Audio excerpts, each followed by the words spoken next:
Hi, good morning. അങ്ങൻ്റെ മാതാവു പിതാവുമങ്ങ്, അങ്ങൻ സഖ ബന്ധുവുമങ്ങു തന്നെ, അങ്ങൻ്റെ വിദ്യാധനമങ്ങു മാത്രം, അങ്ങാണെനിക്കൊക്കെയുമെൻ്റെ ദേവ. ശ്രീമദ് ഭഗവത്ഗീത 11-ാം അധ്യായം വിശ്വരൂപ ദർശന യോഗം 21-ാമത്തെ ശ്ലോകമാണ് ചൊല്ലുന്നത്. അമീ ഹി ത്വാം സുരസംഘാ വിശന്തി കേചിദ്ഭേദാ പ്രാഞ്ജലയോ ഗൃണന്തി സ്വസ്തീത്യുക്ത്വാ മഹർഷി സിദ്ധസംഘാ സ്തുവന്തി ത്വാം സ്തുതിഭി പുഷ്കലാഭി. മലയാളം.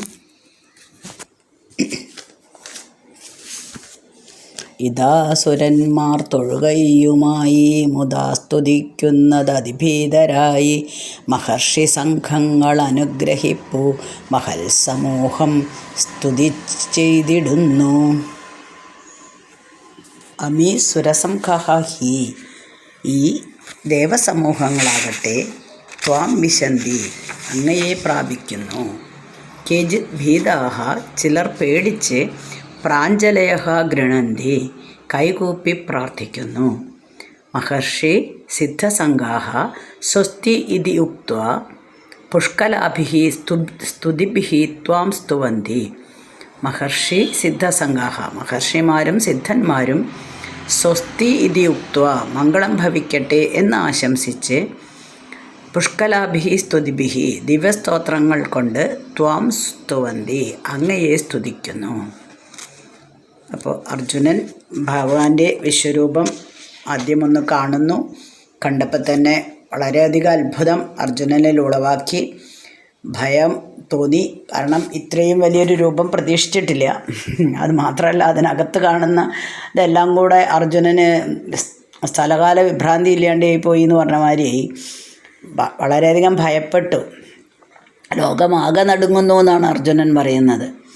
സ്വന്തം മാനസിക നിലയ്ക്കനുസരിച്ചിട്ടാണല്ലോ നമ്മൾ ലോകത്തെ കാണുക. നമുക്ക് ഭയം വന്നാൽ നമ്മളുടെ വിചാരം മറ്റേ ലോകത്തുള്ള എല്ലാവർക്കും ഭയമുണ്ട് എന്നാണ്. അപ്പം അർജുനൻ ആദ്യം തന്നെ പേടിയായി. അർജുനൻ്റെ മനസ്സ് ആകെ പകച്ചു നിൽക്കുകയാണ് ഇപ്പം. അപ്പോൾ ചുറ്റും നോക്കിയപ്പോൾ എല്ലാവരും എന്നെ പോലെ തന്നെയാണ്, അങ്ങനെ പേടിച്ച് നിൽക്കുകയായിരിക്കും എന്ന് അർജുനന് തോന്നി. അപ്പം എന്താണ് അവിടെ അതിൽ കാണുന്നത് എന്നാണ് വിശദീകരിക്കുന്നത്. ദേവസമൂഹങ്ങളെല്ലാം അതിൽ തന്നെ പൊങ്ങുന്നു താഴുന്നു എന്ന് പറയുന്ന മാതിരി അതിൽ നിന്ന് തന്നെ ഉത്ഭവിക്കുന്നു, അതിൽ തന്നെ ഇളകി മറിയുന്ന പോലെ മറഞ്ഞു പോവുകയും ചെയ്യുന്നു. അപ്പോൾ വീണ്ടും കാണുന്നു, വീണ്ടും മറിയുന്നു. അങ്ങനെയാണ് ദേവസമൂഹങ്ങൾ. ഇനി വേറെ ചിലരാണെങ്കിലോ പേടിച്ച് കൈകൂപ്പി, ഭഗവാനേ ഞങ്ങളെ ഇതിന്നൊന്ന് രക്ഷിക്കണേ എന്ന് പറഞ്ഞ് പേടിച്ച് ഭയചകിതരായി കൈകൂപ്പി നിൽക്കുകയാണ്. ഒരു വലിയ അത്യാഹിതം നമ്മുടെ മുന്നിൽ വന്നാൽ അതൊന്ന് രക്ഷപ്പെടാൻ യാതൊരു പഴുതും നമുക്കില്ല. തീർച്ചയായിട്ടും നമ്മൾ മനുഷ്യൻ എന്തായാലും ഈശ്വര രക്ഷിക്കണേ എന്നായിരിക്കും ആദ്യം പ്രാർത്ഥിക്കുന്നത്. അതുപോലെ പേടിച്ച് ചിലർ കൈകൂപ്പി പ്രാർത്ഥിക്കുകയാണ് എന്നാണ് പറയുന്നത്. ഇനി മഹർഷിമാർ സിദ്ധന്മാർ, അവർക്ക് തത്വജ്ഞാനികളാണല്ലോ. അപ്പോൾ അവർക്ക് ഏകദേശം അറിയാം ഇതെല്ലാം ഒന്നും നശിക്കുന്നില്ല എന്നുവെച്ചാൽ കുറച്ച് തത്വങ്ങൾ അറിഞ്ഞാൽ, നമ്മൾ നേരത്തെ പറഞ്ഞ പോലെ തത്വജ്ഞാനി എന്ന് പറയുമ്പോഴും ഇതൊന്നും നമ്മൾക്ക് വരുന്ന കാര്യങ്ങളല്ല. അതായത് നാശമുണ്ടാവാം, വീണ്ടും ജനനം ഉണ്ടാവാം, മരണമുണ്ടാവാം എന്ന് പറയണ മാതിരി വസ്തുക്കൾ നശിച്ചു പോവാം, വീണ്ടും ഉണ്ടാവുകയും ചെയ്യുമല്ലോ. അതറിയുന്ന തത്വജ്ഞാനികൾ ഒരു നല്ലൊരു നാളേക്ക് വേണ്ടിയിട്ട് മംഗളം ഭവിക്കട്ടെ എന്ന് ആശംസിച്ച് ഭഗവാനെ സ്തുതിച്ച് നിൽക്കുന്നു. ഇവരെല്ലാവരും ഭഗവാന്റെ ശരീരത്തിനുള്ളിൽ തന്നെയാണ്. എന്നിട്ട് അവിടെ നിന്നുകൊണ്ടും കൈകൂപ്പി പ്രാർത്ഥിക്കുന്നത് അതേ ഭഗവാനോട് തന്നെയാണ്. ഇങ്ങനെയൊന്നും ഇതുവരെ കണ്ടിട്ടില്ലല്ലോ അർജുനൻ. അതുകൊണ്ട് ആകപ്പാടെ ഭയവിഹ്വലനായിട്ട് നിൽക്കുകയാണ്. അപ്പോൾ ഇതിൽ എല്ലാവരുടെയും എല്ലാ ലോകങ്ങളിലുള്ള ആൾക്കാരെ മുഴുവനായിട്ടും പറയുന്നുണ്ട്. ചിലർക്ക് എന്താണ് സംഭവിക്കാൻ പോകണമെന്ന് അറിയാത്ത ജനങ്ങളുണ്ട്, മൂഢന്മാർ ശരിക്കും. അവർ മൃത്യുവിലേക്കാണ് ചെന്നടുക്കുന്നതെന്ന് പോലും ജീവിതത്തിൽ അറിയില്ല. അപ്പോൾ അവർ മരിക്കാമെന്ന് പോലും അവർക്ക് അറിയാത്തതുകൊണ്ട് പ്രത്യേകിച്ച് അവർക്ക് ചിന്തയൊന്നും ഉണ്ടാവില്ല. അപ്പോൾ രക്ഷാമാർഗം തേടേണ്ട ആവശ്യമില്ല. വേറെ കുറച്ച് പേരുണ്ട്, ജീവിതത്തിൻ്റെ ഓരോ അനുഭവങ്ങൾ വരുമ്പോഴും മരണത്തെക്കുറിച്ച് അവർക്ക് ബോധമുണ്ടാവും. അവർക്ക് ഭീതി അനുഭവപ്പെടുകയും ചെയ്യും. അപ്പോൾ ഭഗവാനെ വിളിക്കുന്നവർ.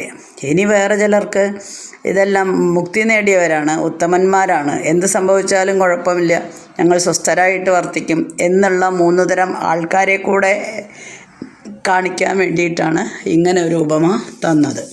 അതായത് അർജുനൻ്റെ മനസ്ഥിതി പറഞ്ഞു തന്നു, ദേവന്മാർ എന്താണ് ചെയ്യുന്നതെന്ന് പറഞ്ഞു തന്നു. അങ്ങനെ ഓരോരുത്തരെയായിട്ട് വ്യക്തമാക്കുകയാണ് ചെയ്ത്. അവസാനം പറഞ്ഞത് മഹർഷിമാർ സിദ്ധന്മാരുമാണ്. അവർക്ക് യാതൊരു അസ്വസ്ഥതയില്ല. അവർ ഈശ്വരേച്ഛ എന്താണെന്ന് വെച്ചാൽ അത് നടക്കട്ടെ എന്ന് വിചാരിച്ച് മരണത്തെ അഭിമുഖീകരിക്കുന്നവരുണ്ടല്ലോ, അതുപോലത്തെ ആൾക്കാർക്ക് തുല്യമാണ്. വീണ്ടും ഇത് തുടർന്നുകൊണ്ടിരിക്കുകയാണ്. അടുത്ത ശ്ലോകത്തിൽ 22ാമത്തെ ശ്ലോകം. രുദ്രാദിത്യ വസവോ യേ ച സാധ്യ വിശ്വേ അശ്വിനോ വിശേശ്വിനോ മരുതശ്ചോഷ്മപാശ്ച ഗന്ധർവയക്ഷാസുരസിദ്ധസംഘ വീക്ഷന്തി ത്വാം വിസ്മിതാശ്ചൈവ സർവേ. മലയാളം. ആദിത്യന്മാരും രുദ്രമാം വസുക്കൾ സാധ്യർ രൂപം രുഷ്മഭന്മാർ ഗന്ധർവയക്ഷാസുരസിദ്ധസംഘ വീക്ഷിപ്പിതാശ്ചര്യകരം സ്വരൂപം. രുദ്രാദിത്യാഹ വസുക്കൾ. 11 രുദ്രന്മാരുണ്ടെന്ന് നമ്മൾ കേട്ടിട്ടുണ്ട്. 12 ആദിത്യന്മാരാണ്, അഷ്ടവസുക്കളും. സാധ്യാഹ വിശ്വേ അശ്വിനൗ മരുതഃ ഊഷ്മഭാഹ. സാധ്യന്മാർ വിശ്വദേവന്മാർ, അശ്വിനിദേവന്മാർ, മരുത്തുക്കൾ, പിതൃക്കൾ. ഊഷ്മഭാഹ പിതൃക്കളാണ്.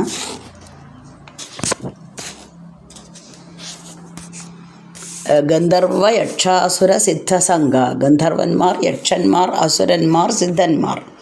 ചയേ. ഇങ്ങനെ ആരൊക്കെയുണ്ടോ സർവേ ചയേവ അവരെല്ലാവരും വിസ്മിതാഹ അത്ഭുത പരവശരായിട്ട് ത്വം വീക്ഷന്തേ അങ്ങയെ തന്നെ നോക്കി നിൽക്കുന്നു. അങ്ങയുടെ ശരീരത്തിനുള്ളിൽ ഈ പറഞ്ഞ ആൾക്കാർ മുഴുവനും അങ്ങയെ തന്നെ നോക്കി നിൽക്കുന്നു.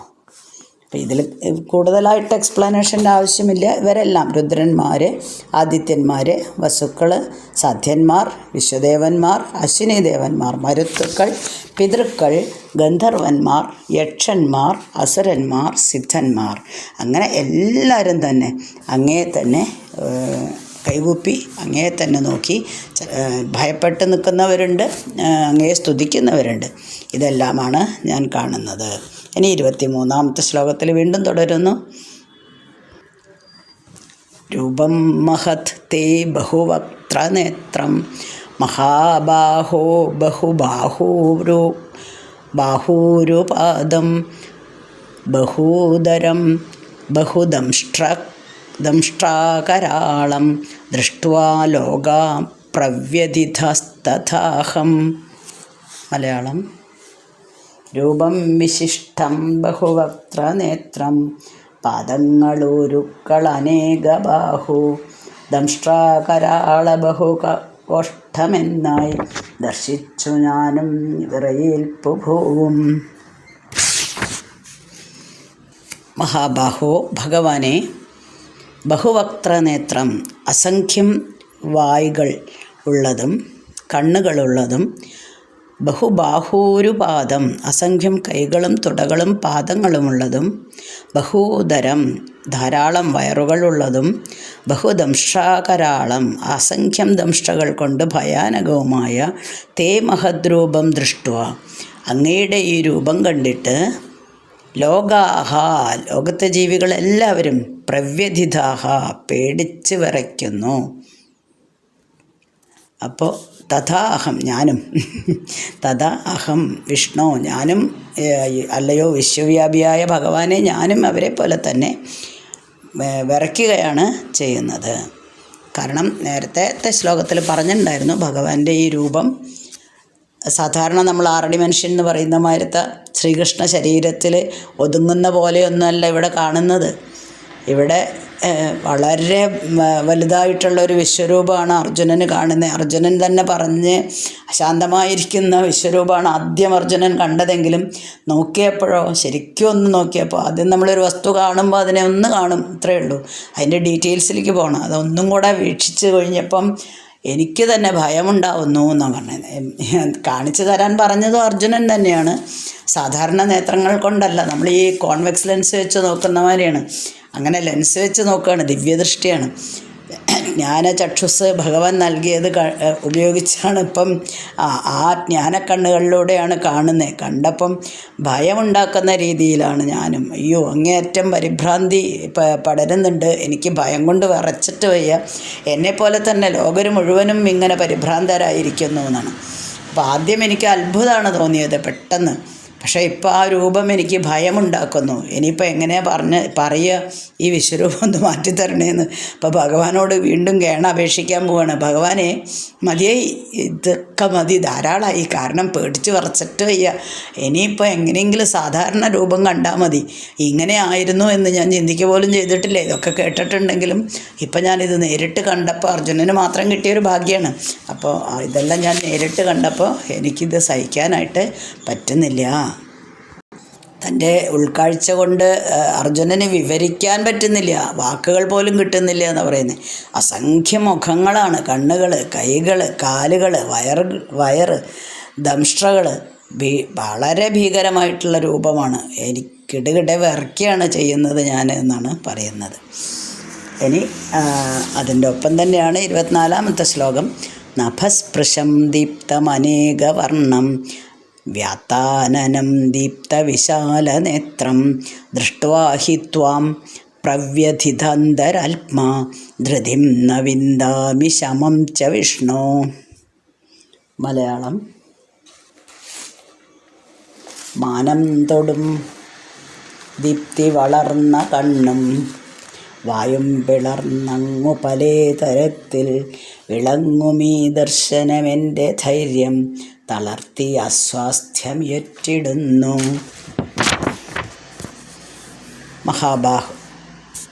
മഹാബാഹു വിഷ്ണു, ശമം ച വിഷ്ണു എന്നാണ്. വിഷ്ണു വിശ്വവ്യാപിയായ ഭഗവാനെ നഭഃ സ്പൃശം, ആകാശം മുട്ടുന്ന ഉയരാണ്. സാധാരണ ഒരു മനുഷ്യൻ്റെ ഉയരമൊന്നുമല്ല, ആകാശം മുട്ടുന്ന ഉയരമുള്ളവനും ദീപ്തം അനേകവർണം, ധാരാളം വർണ്ണങ്ങളാൽ വെട്ടി തിളങ്ങാണ്. വ്യാത്താനനം, തുറന്ന വായയോടുകൂടിയവനും ദീപ്തവിശാലനേത്രം, ജ്വലിക്കുന്ന അഗ്നിവമിക്കുന്ന കണ്ണുകളാണ്, ജ്വലിക്കുന്ന കണ്ണുകളോടുകൂടിയവനുമായ ത്വാം ദൃഷ്ടാഹി, അങ്ങയെ കണ്ടിട്ടാകട്ടെ, പ്രവ്യഥിതാന്തരാത്മാ, ഭയം കൊണ്ട് എവിടെ നോക്കിയാലും അദ്ദേഹത്തെ കാണുകയാണ്. ഈ വിശ്വരൂപം എല്ലാ ഭാഗത്തും. കഴിഞ്ഞ ശ്ലോകത്തിൽ നമ്മൾ പറഞ്ഞു അർജുനൻ എവിടേക്കാണ് ഇപ്പോൾ പേടിച്ചോടാന്ന് വെച്ചാൽ എവിടേക്കാണ് ഓടുന്നത്, എവിടെ നോക്കിയാലും ഭഗവാൻ ഇങ്ങനെ നിറഞ്ഞു നിൽക്കുകയാണ്. അപ്പം അങ്ങയെ കണ്ടിട്ട് എവിടെ തിരിഞ്ഞാലും അങ്ങയെ തന്നെയാണ് കാണുന്നത്. അതുകൊണ്ട് എൻ്റെ മനസ്സ് വളരെയധികം കിടിലം കൊള്ളുന്നു. ധൃതിം ശമം ച, ധൈര്യവും സമാധാനവും നവിന്ദാമി, എനിക്കില്ലാതായിരിക്കുന്നു. അയ്യോ, ഇത് കണ്ടിട്ട് പേടിയാവുന്നു, എനിക്ക് യാതൊരു ധൈര്യവും കിട്ടുന്നില്ല. ഉള്ള മനസ്സമാധാനം കൂടെ പോയി എന്ന് പറഞ്ഞ മാതിരി സമാധാനവും കിട്ടുന്നില്ല, എല്ലാം നഷ്ടപ്പെട്ടു. ഭഗവാനെ മതി, ഞാൻ പറഞ്ഞിട്ടാണല്ലോ അങ്ങ് എനിക്ക് കാണിച്ചു തന്നത്, ഇപ്പം കാല് പിടിക്കാനാണ് പോണത്, എനിക്ക് വേണ്ട, ശക്തിയില്ല ഭഗവാനെ ഇതൊന്നും കാണാൻ, എന്നിൽ കരുണ കാണിക്കണേ എന്ന് പറയാനാണ് പോകുന്നത്. അപ്പോൾ ആകാശം മുട്ടി നിൽക്കുകയാണ് അങ്ങ് വിവിധ നിറങ്ങളിൽ വെട്ടി തിളങ്ങുന്നു. അങ്ങയുടെ കണ്ണുകളാകട്ടെ തിക്കനൽ പോലെ ജ്വലിക്കുകയാണ് ചെയ്യുന്നത്. ഇതെല്ലാം വിഴുങ്ങത്തക്ക വിധത്തിൽ മുഴുവനും, ലോകം മുഴുവനും തന്നെ തൻ്റെ വായ്ക്കുള്ളിലാകത്തക്ക വിധത്തിൽ വായ പൊളിച്ചുകൊണ്ടാണ് നിൽക്കുന്നത്. ദേവന്മാർക്ക് പോലും ഈ രൂപം കണ്ടിട്ട് പേടിയാവുന്നു. അല്ലയോ വിഷ്ണു, എൻ്റെ മനസ്സ് പതറുന്നു, എനിക്ക് ധൈര്യം നഷ്ടപ്പെടുന്നു, ഒട്ടും സമാധാനമില്ല. ഇവിടെ ഹേ വിഷ്ണു എന്നാണ്, വിശ്വവ്യാപിയായ ഭഗവാനെ എന്നാണ് വിളിക്കുന്നത്. അപ്പോൾ അർജുനൻ്റെ ഈ അന്തർദൃഷ്ടിയിൽ തെളിഞ്ഞു കണ്ടിട്ടുള്ള ഈ രൂപം കണ്ട് അർജുന് തന്നെ പേടിയാവുകയാണ് ചെയ്യുന്നത്. വീണ്ടും എൻ്റെ ഭയം ഇങ്ങനെയാണ് എന്ന് അടുത്ത ശ്ലോകത്തിലും അർജുനൻ വിവരിക്കുകയാണ്. അർജുനൻ ശരിക്കും ഒരു രാജവംശത്തിൽ ജനിച്ച ക്ഷത്രിയനായിട്ടുള്ള രാജാവാണ്. അപ്പോൾ അദ്ദേഹത്തിന് യുദ്ധം ചെയ്യാൻ റെഡിയായിട്ട് നിൽക്കുന്ന ആരോടും യുദ്ധം ചെയ്യാൻ റെഡിയായിട്ട് നിൽക്കുന്ന ഒരു യോദ്ധാവാണ്. അപ്പോൾ സാധാരണഗതിയിൽ അങ്ങനെ ഒരു പേടിയൊന്നുമെങ്കിൽ പോലും ഇവിടെ ഞാൻ പേടിച്ച് വിറയ്ക്കുന്നു എന്നാണ് പറയുന്നത്. കാരണം ഇങ്ങനെ ഒരു വിരാട് രൂപത്തിൻ്റെ ഉഗ്രത അത് എത്രമാത്രം ഉഗ്രരൂപിയാണ് എന്നിപ്പോൾ നമുക്ക് തന്നെ ഈ ശ്ലോകം വായിച്ചപ്പോൾ നമുക്ക് തന്നെ മനസ്സിലായി. ഇങ്ങനെയുള്ളൊരു രൂപം നമ്മൾ മുന്നിൽ കാണുന്നത് ഒന്ന് ആലോചിച്ച് നോക്കൂ. നമ്മളായാലും വിഷമിച്ചു പോവുമല്ലേ. ഒരു ചെറിയൊരു കഥ പറയുകയാണെങ്കിൽ ഭഗവാനെ ഒരിക്കലും ഉപമിക്കുകയല്ല കേട്ടോ, ചെറുതായിട്ട് പറയുക. ചെറിയ കുട്ടികളാവുമ്പോൾ നമ്മൾ ഈ ഡ്രാക്കുള സിനിമയൊക്കെ ഉണ്ട്, ഭയങ്കര പേടിപ്പെടുത്തുന്ന കുറേ സിനിമകളൊക്കെ ഉണ്ടാവും. ചില ആൾക്കാർ ഡിറ്റക്റ്റീവ് നോവൽസ് അതൊക്കെ, ചില ആൾക്കാർക്ക് അതൊക്കെ കാണാൻ ഭയങ്കര ഇൻട്രസ്റ്റ് ആയിരിക്കും. ചിലപ്പോൾ കുട്ടികൾക്ക് അത്ര പ്രായമായിട്ടുണ്ടാവില്ല, ചെറിയ കുട്ടികളായിരിക്കും. പക്ഷെ അവരും എനിക്ക് കാണണം, ഇതെന്താ സാധനം എന്നൊന്ന് അറിയാലോ എന്നൊക്കെ വിചാരിച്ച് കാണണം എന്നൊക്കെ ആഗ്രഹം പ്രകടിപ്പിക്കുമ്പോൾ അവരെ കൊണ്ടുപോയി കഴിഞ്ഞാൽ അവിടെ ചെന്നാലോ പേടിച്ച് വിറച്ച് അയ്യോ ഇനി കാണണ്ട എന്ന് പറഞ്ഞ് തിരിച്ചു പോരും. അതേപോലെ അർജുനൻ തന്നെ ആവശ്യപ്പെട്ടിട്ടാണ് ഭഗവാൻ ഇവിടെ വിരാട് രൂപം കാണിച്ചു കൊടുത്തത്. കാണിച്ചു കഴിഞ്ഞപ്പോൾ അർജുനന് തന്നെ മനസ്സിലായി, അയ്യോ എനിക്ക് കണ്ടിട്ട് സഹിക്കാൻ പറ്റുന്നില്ല. കാരണം എന്താ വെച്ചാൽ ഇത്രയും വീരയോദ്ധാവായിട്ടുള്ള എനിക്ക് പോലും ഇതിൻ്റെ ഈ വിശ്വരൂപത്തിൻ്റെ ഉഗ്രത മനസ്സിലാവുന്നു. ഭഗവാനെ ഇനി വേണ്ട, എങ്ങനെയെങ്കിലും എന്നെ ഇതിൽ നിന്ന് രക്ഷിക്കണേ എന്നാണ്. എനിക്കും ഒരു ധൈര്യവും ഇല്ല ഇപ്പോൾ, സമാധാനവും ഒക്കെ നഷ്ടപ്പെട്ടതുകൊണ്ട് ഇനി സാധാരണത്തിലേക്ക് വരാനും വേണ്ടിയിട്ടാണ് അർജുനൻ കേണപേക്ഷിക്കാൻ പോകുന്നത് ഭഗവാനോട്. അത് 25ാമത്തെ ശ്ലോകത്തിലും ഈ ഭയം തന്നെയാണ് പറയുന്നത്. നോക്കാം നമുക്ക് അടുത്ത ദിവസം. ഓക്കെ. അസ്മിൻ പരാത്മന്നനുപാത്മകൽപ്പേതുമിദ്ധമുത്ഥാപിത പൽമയോനി അനന്തഭൂമാമരോഗരാശിം നിരുന്ധിവാദാലയ വാസവിഷ്ണോ.